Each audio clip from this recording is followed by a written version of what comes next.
Isinulong ni Pampanga 1st District Representative Carmelo Pogi Lazatin Jr.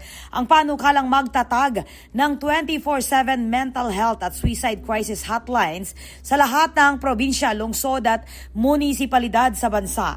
Sa ilalim ng House Bill No. 8084 na inihain nitong February 25, inaatasan ang lahat ng local government units o LGUs na magtatag at magpatakbo ng hotline na bukas 24 hours kada araw at 7 araw kada linggo. Papamahalaan ito ng mga trained responders gaya ng social workers, registered guidance counselors at iba pang kwalipikadong mental health personnel. Ayon kay Lazatin, lumalalang public health concern ang mental health issues na nakakaapekto sa lahat, anuman ang edad, estado sa buhay at kasarian. Batay sa panukala, pangungunahan ng Local Social Welfare Development Office at ng Local Health Office ang implementasyon ng hotline. Makikipag-ugnayan din ng LGU sa mga hospital, health facilities at educational institutions para sa maayos na referral pathways, crisis intervention, emergency response at tuloy-tuloy na pangangalaga. Iniulat ng Department of Health na nakapagtala ang mental health hotline ng National Center for Mental Health ng 961 na tawag mula December 21, 2025